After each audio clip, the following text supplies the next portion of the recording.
Welcome guys. आज हम जानेंगे रिलेटिव प्रोनाउंस में जो कॉन्सेप्ट्स यूज होते हैं उनको कैसे यूज करा जाता है और किस तरह से सेंटेंसेस में एरर डिटेक्शन किया जाता है। बिकॉज क्या होता है, एग्जामिनेशन में कभी भी रूल्स से क्वेश्चंस नहीं आते हैं, कॉन्सेप्ट्स या फिर फैक्ट से आते हैं। सो आइए हम वन बाय वन समझ लेते हैं रिलेटिव प्रोनाउंस के कुछ यूजेस और कुछ कॉन्सेप्ट्स। कॉन्सेप्ट नंबर फर्स्ट है और उसका क्वेश्चन है the boy and the cat dash went outside। इस सेंटेंस में मुझे आप बताएं रिलेटिव प्रोनाउंस हमारे कौन कौन से होते हैं। हु होता है,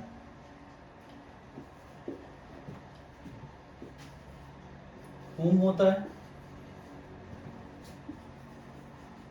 which होता है, that होता है। who को हम यूज करते हैं लिविंग के लिए, हम whom का यूज करते हैं who का ऑब्जेक्टिव केस जब हमें चाहिए होता है। which का हम यूज करते हैं जब भी हम थिंग्स या एनिमल्स की बात करें। दैट का हम यूज करते हैं animals, things plus human beings. क्या जाना हमने, जब हमें किसी सेंटेंस में किसी लिविंग थिंग की बात करनी होगी, किसी ह्यूमन बीइंग की बात करनी होगी, तो हम सेंटेंस में रिलेटिव प्रोनाउन अगर हमें यूज करना होगा तो हम हु का यूज करेंगे। अगर हु का ऑब्जेक्टिव केस हमें यूज करना होगा तो हम हुम का यूज करेंगे। लेकिन अगर हमें किसी थिंग के लिए यूज करना होगा रिलेटिव प्रोनाउन तो हम विच का यूज करेंगे। या फिर हमें किसी एनिमल के लिए यूज करना होगा रिलेटिव प्रोनाउन तो हम तब भी हम विच का यूज करेंगे। लेकिन अगर सेंटेंस में रिलेटिव प्रोनाउन हमें किसी एनिमल के लिए यूज करना होगा या किसी थिंग के लिए यूज करना होगा या ह्यूमन बीइंग भी हो उसमें साथ में या कोई थिंग हो, तब हम किसका यूज करेंगे, दैट का यूज करेंगे। सो इस सेंटेंस में हम हु का यूज तो नहीं कर सकते बिकॉज इस सेंटेंस में द बॉय वो तो लिविंग ह्यूमन बीइंग तो है, लेकिन साथ के साथ कैट एनिमल भी है। सो हु का यूज नहीं करेंगे। हमें इस सेंटेंस में कोई ऑब्जेक्टिव की भी नीड नहीं है तो हुम का भी यूज नहीं होगा। साथ के साथ इस सेंटेंस में विच का भी यूज नहीं करेंगे बिकॉज एनिमल तो है कैट, लेकिन साथ में बॉय भी है जो कि ह्यूमन बीइंग है। सो विच का भी यूज नहीं होगा। हम किसका यूज करेंगे, दैट का यूज करेंगे। क्या जाना हमने, जब भी सेंटेंस में कोई ह्यूमन बीइंग हो, साथ में कोई एनिमल हो या थिंग हो, तो हमने दैट का यूज करना होता है उसका रिलेटिव प्रोनाउन। आइए एक बार अच्छे से समझ लेते हैं। नाउन हो या प्रोनाउन हो, उसके बाद में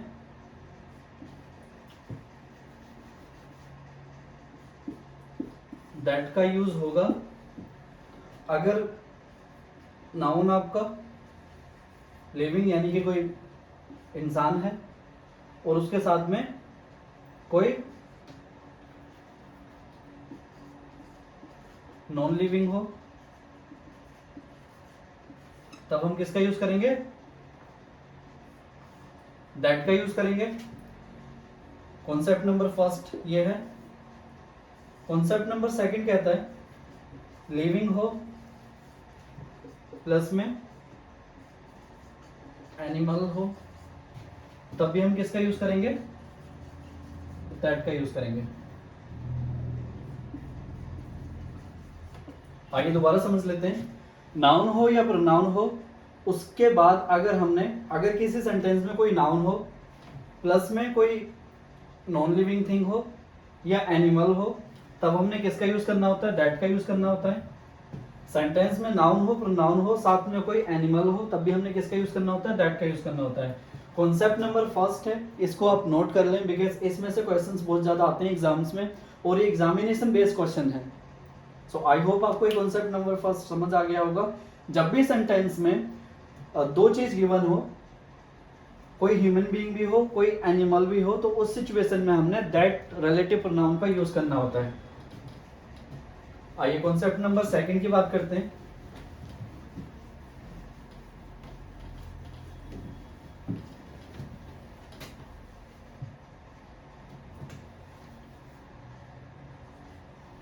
कॉन्सेप्ट नंबर सेकंड का एक क्वेश्चन है हमारे पास।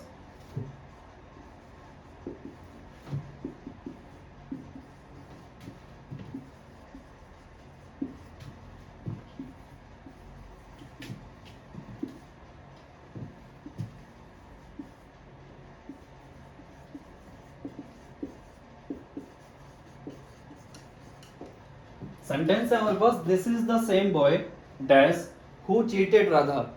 अब इस सेंटेंस में मुझे आप बताओ, हु का यूज करोगे, whom का यूज करोगे, विच का यूज करोगे या दैट का यूज करोगे।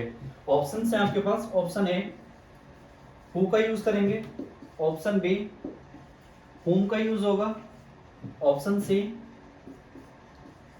विच का यूज करोगे, ऑप्शन डी दैट का यूज होगा। चलो आंसर मैं आपको बता देता हूं, इसमें यूज होगा दैट का। चलो रीजन भी जानते हैं क्यों।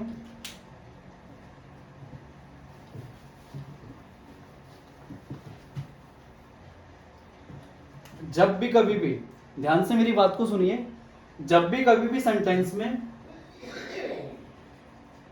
किसी नाउन या प्रोनाउन से पहले, किसी नाउन या प्रोनाउन से,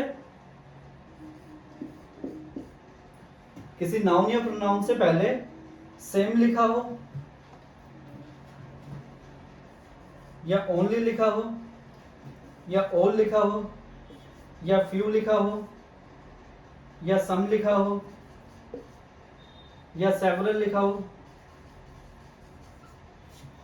उसके बाद हमने रिलेटिव प्रोनाउन कौन सा यूज करना होता है, दैट का यूज करना है। अगर किसी सेंटेंस में नाउन या प्रोनाउन से पहले सम लिखा हो, ओनली लिखा हो, ऑल लिखा हो, फ्यू लिखा हो, सेवरल लिखा हो, सम लिखा हो, सो हमने रिलेटिव प्रोनाउन यूज करना होता है दैट का। इस सेंटेंस में हमारे पास बॉय एक नाउन है, नाउन से पहले सम लिखा है, सो इस सिचुएशन में रिलेटिव प्रोनाउन कौन सा, दैट का यूज करना है। किसका यूज करना है, दैट का यूज करना है। कॉन्सेप्ट्स बेस्ड क्वेश्चन सीखेंगे आज हम, ताकि एग्जामिनेशन में हमारे कोई भी मार्क्स काट ना सके। अगर हमारे कॉन्सेप्ट्स क्लियर होंगे तो आसानी से हम कितने मार्क्स ला सकते हैं जितने हमें नीड है।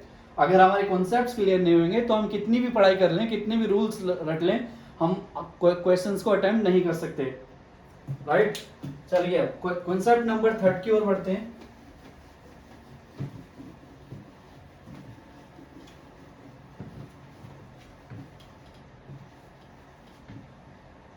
कॉन्सेप्ट नंबर 3, हमें क्वेश्चन से स्टार्ट करते हैं सेंटेंस को। दिस इज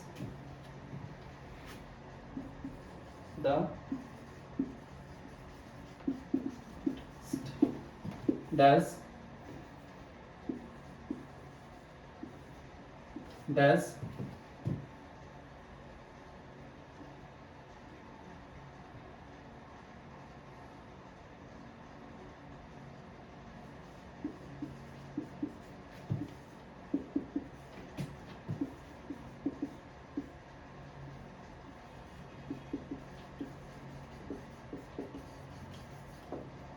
सेंटेंस है हमारे पास, this is the smartest boy dash works in film industry.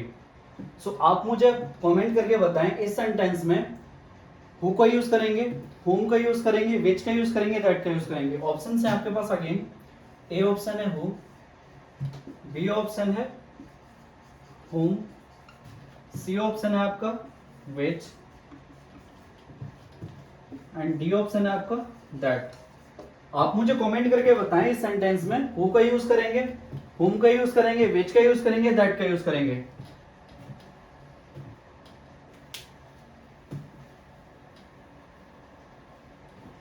चलिए आंसर मैं आपको बता देता हूं, इस सेंटेंस में भी हम दैट का यूज करेंगे। आंसर होगा हमारा डी, दैट। रीजन इसका यही है, रीजन समझ लेते हैं।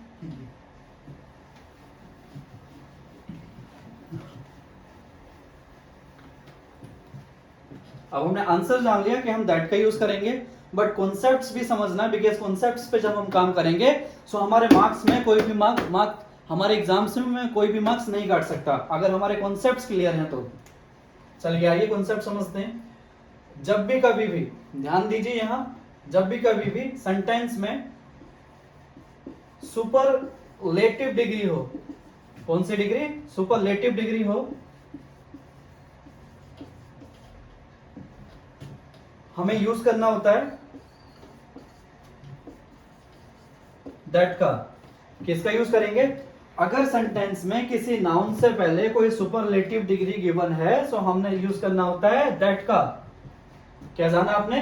अगर किसी भी सेंटेंस में सुपरलेटिव डिग्री गिवन है सो किसी नाउन से पहले, तो उस सिचुएशन में हमने यूज करना होता है रिलेटिव प्रोनाउन दैट का। इस सेंटेंस को आप देखें, इस सेंटेंस में आपको दिखेगा स्मार्टेस्ट और साथ में हमने दैट का भी यूज कर रखा है और EST यूज कर रखा है जो कि सुपरलेटिव डिग्री है। सुपरलेटिव डिग्री है इसलिए हमने किसका यूज करा है? दैट का। आई होप आपको ये भी कॉन्सेप्ट क्लियर हो गया होगा। कॉन्सेप्ट नंबर कौन सा था ये? Concept number 4। चलिए आगे बढ़ते हैं फाइनल कॉन्सेप्ट की ओर।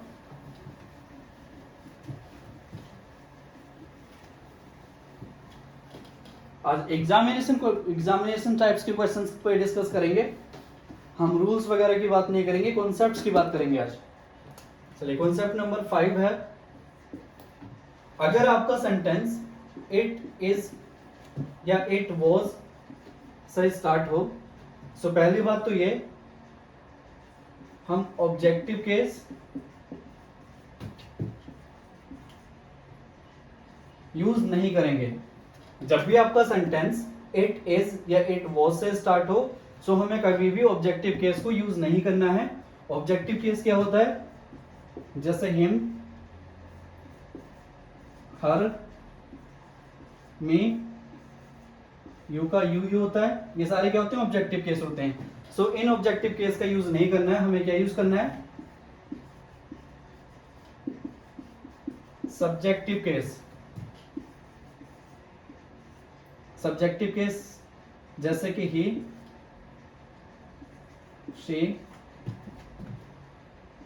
आई, यू, ये हमारे आंसर करेक्ट होंगे। क्या जाना हमने? जब भी आपका सेंटेंस इट इज या इट वॉज से स्टार्ट हो तो हमने ऑब्जेक्टिव केस का यूज नहीं करना, हमने कौन से केस का यूज करना है? सब्जेक्टिव केस का। ये एग्जामिनेशन बेस्ड क्वेश्चंस हैं, एग्जामिनेशन बेस्ड कॉन्सेप्ट्स की बात कर रहे हैं हम आज। इनको डिटेल में समझ रहे हैं और इनको आप नोट भी कर लीजिए ताकि आपको जब भी एग्जाम्स देना हो उससे पहले रिवीजन कर सकें और अपने एग्जाम्स में मार्क्स ऑब्टेन कर सकें। बिकॉज क्या होता है कि हम सारी चीज दोबारा से अगर पढ़ने बैठेंगे सब चीज को डिटेल में, सो टाइम काफी लग जाता है। हमारे पास कॉन्सेप्ट्स अगर हैं तो हम उसकी रिवीजन करके एग्जाम्स दे सकते हैं। चलिए एग्जाम्पल अब देखते हैं। हम बात कर रहे थे रिलेटिव प्रोनाउन की। जब भी सेंटेंस में इट इज या इट वॉज सेंटेंस स्टार्ट हो, तो पहली बात तो हमने यूज करना होता है सब्जेक्टिव केस। एग्जाम्पल है हमारे पास इट इज या इट वॉज, चलो वॉज ले लेते हैं। It was she dash helped me yesterday. अब इस सेंटेंस में आप मुझे बताएं, क्या हम हु का यूज करेंगे, whom का यूज करेंगे, which का यूज करेंगे या that का यूज करेंगे? सो आंसर हमारा होगा that। हमने that का यूज करना है। क्या आंसर होगा हमारा?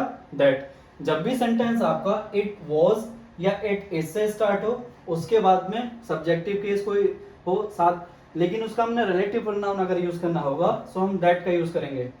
सो सेंटेंस हमारा क्या होगा? It was she that helped me yesterday. I hope आपको ये पांचों कॉन्सेप्ट्स क्लियर हो गए होंगे। आइए मैं आपको कुछ क्वेश्चंस देता हूं, आप मुझे कमेंट में आंसर बताएं किसके साथ क्या यूज होगा।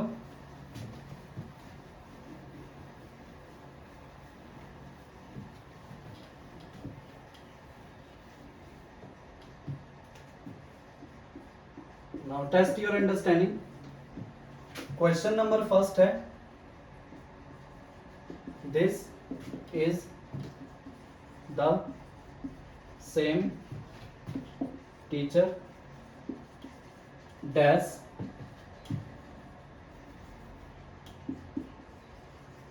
taught me English. Question number 3 है, सेकंड है,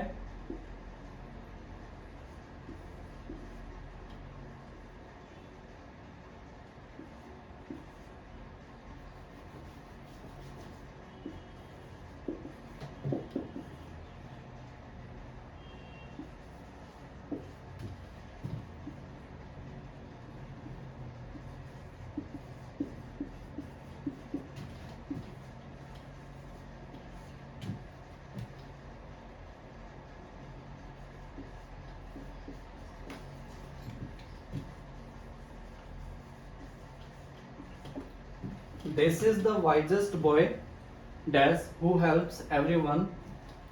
क्वेश्चन नंबर 3 है,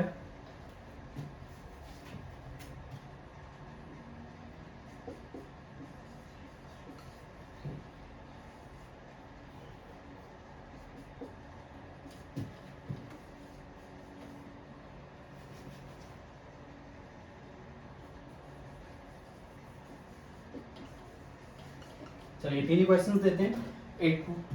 it was I dash taught you. अब इन तीनों क्वेश्चंस के आंसर मुझे कमेंट करिए कमेंट बॉक्स में, देखते हैं कि कितना किसको समझ आया। अगर फिर भी किसी को समझ ना आया हो तो एक बार दोबारा वीडियो वॉच कर लीजिए, मुझे कमेंट में क्वेश्चंस कर सकते हैं, मैं आपको वहाँ भी आंसर्स दूंगा। सो